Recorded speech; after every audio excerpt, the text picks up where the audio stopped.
नमस्कार दोस्तों, सभी का स्वागत है मेरे इस चैनल पर। वीडियो में बात करेंगे एचपीपीएससी 2026 में जो असिस्टेंट प्रोफेसर की भर्तियां निकली है उस पर क्या आपको डाउट है और किस तरह के आपके जो भी सवाल है उन सवालों के जवाब देने की कोशिश करूंगा।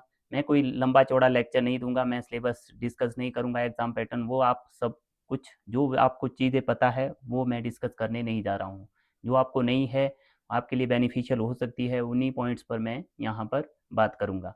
और अगर उसके बाद भी आपका कोई डाउट रह जाता है तो व्हाट्सएप पर मुझे पर्सनल मैसेज कीजिए और पर्सनल डाउट मैं आपका वहाँ पर सॉल्व करने की कोशिश करूँगा। व्हाट्सएप का नंबर नीचे कमेंट सेक्शन या डिस्क्रिप्शन में आपको मिल जाएगा। तो बात करते हैं। देखिए, आपको पता होगा कि किस तरह का सिलेबस है। पहला जो चेंज हुआ है इस बारी, पहले ऑब्जेक्टिव आता था, इस बारी सब्जेक्टिव है, यानी डिस्क्रिप्टिव पेपर है, आपको लिखना होगा पेपर 2 में। और पेपर 1 में जो चिंताएं हैं आपकी वो किस तरह की चिंताएं हैं, और ये इस बारी बोल रहे हैं कि जो सिविल सर्विसेज की तैयारी कर रहे हैं और असिस्टेंट प्रोफेसर के लिए भी एलिजिबल है तो उनके लिए बेनिफिशियल है। ऑब्वियसली बात है, इससे इनकार नहीं किया जा सकता। क्योंकि मैं अपनी बात करूं तो पेपर 1 मेरे लिए उतना चैलेंजिंग नहीं होगा, क्योंकि वहाँ पर आप ब्रिटिश सेक्शन देखिए, एच पी जी के 30 मार्क्स का, सिविल सर्विसेज वाले एच पी जी के बहुत ज़्यादा पढ़ते हैं, डेप्थ में पढ़ते हैं, मेंस के लिए भी पढ़ते हैं। उसके बाद करंट अफेयर भी डेप्थ में पढ़ते हैं, प्री के लिए, मेंस के लिए, और इंटरव्यू तक के लिए करंट अफेयर पढ़ते रहते हैं। तो 2 सेक्शन तो ऐसे हो गए 60 मार्क्स के, तो उनमें कोई भी चैलेंज हमारे लिए नहीं होगा। मैं अपनी बात करूं या जो भी सिविल सर्विसेज की तैयारी कर रहा है उनके लिए ये एग्ज़ाम थोड़ा सा बेनिफिशियल लगता है। और हिंदी इंग्लिश की भी वो तैयारी करते हैं, क्योंकि जो दूसरा पेपर होता है qualifying nature aptitude test civil services में, वहाँ पर हिंदी, और हिंदी का तो नहीं, इंग्लिश का रोल होता है, लेकिन हिंदी का रोल मेंस में होता है। जो भी यहाँ पर सब्जेक्ट दिए हैं सिविल सर्विसेज के लिए, वो सब्जेक्ट डेप्थ में पढ़ने होते हैं, तो उनके लिए पेपर 1 बेनिफिशियल है। पेपर 2 भी उनके लिए बेनिफिशियल है, क्योंकि ऑप्शनल सब्जेक्ट वो लिखते हैं, ऑप्शनल होगा। साथ में अगर कोई एलिजिबल है इस असिस्टेंट प्रोफेसर के लिए तो ऑब्वियसली बात है कि वो उसका जो एग्ज़ाम राइटिंग है, यानी कि आंसर राइटिंग में, वो आपसे ज़्यादा मजबूत होगा। लेकिन आपके लिए क्या रिसोर्सेज हो सकते हैं? आपने अपनी लड़ाई लड़नी है, आपने अपनी जंग लड़नी है, और ऐसा कुछ नहीं है कि आप उनको पछाड़ नहीं सकते, लेकिन थोड़ा-सा स्मार्ट वर्क करने की आवश्यकता है। Smart work in the sense कि पेपर थोड़ा-सा नहीं, बहुत ज़्यादा ही जल्दी इन्होंने करने की वो है। इसके लिए भी आप आवाज़ उठा सकते हैं कि पेपर, क्योंकि डिस्क्रिप्टिव पेपर है, जैसे एचएएस का पेपर होता है तो पहले उसके लिए समय मिलता है।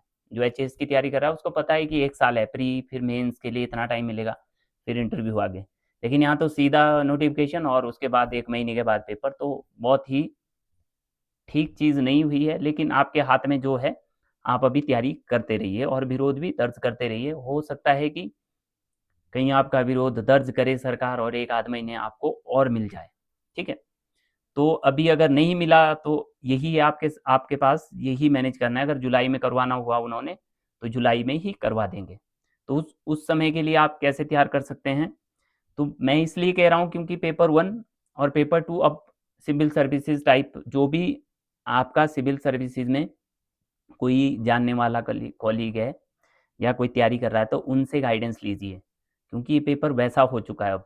इसमें मेंस लिखना है आपको, मुख्य परीक्षा टाइप जो सिविल सर्विसेज में आती है, तो वो आपको बेहतर गाइड कर पाएंगे, फर्स्ट पेपर का भी, सेकंड पेपर का।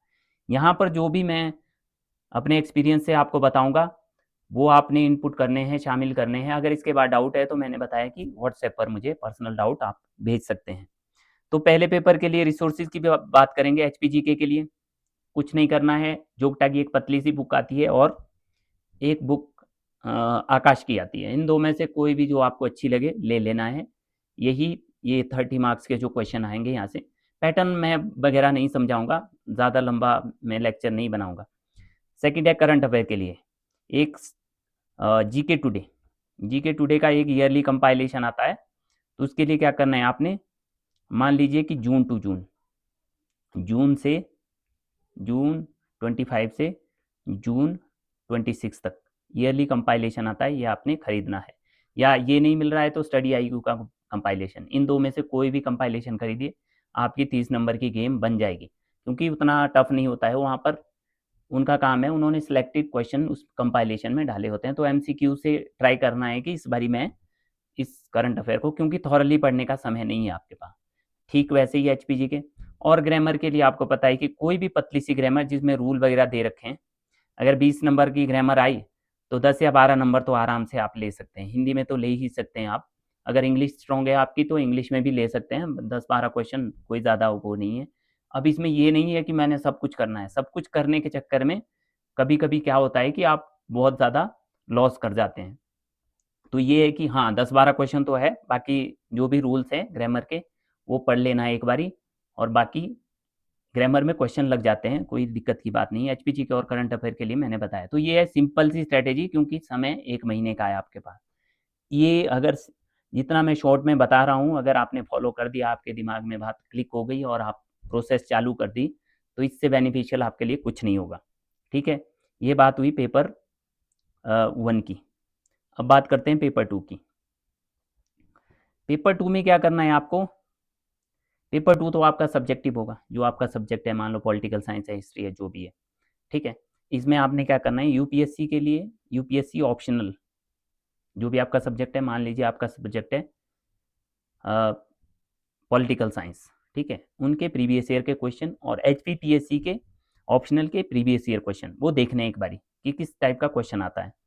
तो पहले क्वेश्चन अभी जो मैं देखूंगा कि रिसर्च में कैसे क्वेश्चन आएंगे, जैसे कि कोई शॉर्ट, मीडियम और लॉन्ग क्वेश्चन, क्योंकि जो मैंने एलाइड के मेंस दिए थे उसमें 40 वर्ड्स का क्वेश्चन भी था, जो वर्ड लिमिट दे रखी होती है, और 60 वर्ड का भी था, और 150 वर्ड्स का था, और बाकी एक बड़े क्वेश्चन भी थे, ऐसे टाइप क्वेश्चन 400 वर्ड्स की। तो अगर उस टाइप का आता है तो उस टाइप से आपने देखना है, क्योंकि बड़ा क्वेश्चन लिखना इजी होता है as compare to short question. Short question काफ़ी डिफिकल्ट होता है, क्योंकि अगर तो पॉलिटिकल साइंस में तो बहुत डिफिकल्ट है। मार्क्सिज्म पर शॉर्ट 40 शब्दों में क्या लिख लेंगे आप? ठीक है? तो ये थोड़ा सा चैलेंजिंग होता है, बाकी कुछ नहीं है इसमें, आपने पढ़ा है, क्योंकि सब्जेक्टिव आपको सिर्फ लिखना है। लिखने की प्रैक्टिस के लिए अगर 20 दिन अगर आप कंप्लीट लिखते जाएंगे तो हो जाएगा। इसको पढ़ना नहीं है, अब आपने जैसे किताबें खोलनी है, यूनिट देखनी है और लिखते रहना है। बस एक बारी अगर लिख लेंगे इनको तो आइडिया आ जाता है वहाँ पे। क्योंकि मैं भी जब फर्स्ट टाइम मेंस में बैठा था तो मुझे भी ज़्यादा प्रैक्टिस नहीं थी। 10 या 12 दिन मैंने प्रैक्टिस की थी अलाइड सर्विसेज का, जब मैंने मेंस दिया था एक बारी। तो दूसरे मेंस के लिए तो मैंने काफ़ी तैयारी करी थी, बट जो फर्स्ट वाला मेंस दिया था मैंने, उसमें काफ़ी तैयारी नहीं थी मेरी, फिर भी अच्छा परफॉर्मेंस था मेरा। तो देखिए, इसके लिए कुछ भी नहीं है, डरने की आवश्यकता नहीं है आपको, आपने सिर्फ लिखना है। हाँ, अब उसका ना एक कंपाइलेशन भी आता है। अगर आपको आंसर चाहिए ना, तो प्रीवियस ईयर के सॉल्व्ड पेपर का एक बुक आती है, दृष्टि की भी है, ऑप्शनल की। उसमें लिखा होगा, क्वेश्चन दिया होगा, उसका आंसर भी दिया होगा। तो आपको पता लग जाएगी कि कैसे फ्रेम करने हैं आंसर। तो ये है मेरे अकॉर्डिंग शॉर्ट और बेस्ट स्ट्रैटेजी। तो आपने प्रीवियस ईयर के क्वेश्चन और उनके जो सॉल्व किए हुए आंसर है वो भी देखने हैं। उस तरह से आपने अपने सब्जेक्ट का ले लेना, मान लो पॉलिटिकल साइंस का आप ले रहे हैं, तो पॉलिटिकल साइंस या हिस्ट्री का ले रहे हैं, तो वो अवेलेबल है, नेट पर भी अवेलेबल है, और दृष्टि की वेबसाइट पे ऑप्शनल के अवेलेबल है। ठीक है? तो आपने वहाँ देखना है कि, या फिर कोई बुक लेनी है तो बुक भी ले सकते हैं आप, उसमें कंप्लीट पीछे 20-25 सालों के सॉल्व करके दिए होते हैं मेंस के लिए। तो आपने एक बारी पढ़ेंगे ना उनको, तो आप आराम से क्वेश्चन लगा लेंगे, क्योंकि नॉलेज तो है ही आपके पास। जब आपने नेट सेट क्वालीफाई किया है तो नॉलेज है आपके पास, वो सिर्फ शब्दों में कन्वर्ट करना है आपको। कोई इतना बड़ा चैलेंज भी नहीं है जितना बड़ा आप मान के चले हैं। तो इन्हीं शब्दों के साथ पढ़ते रहिए, कामयाबी ज़रूर मिलेगी। God bless you all.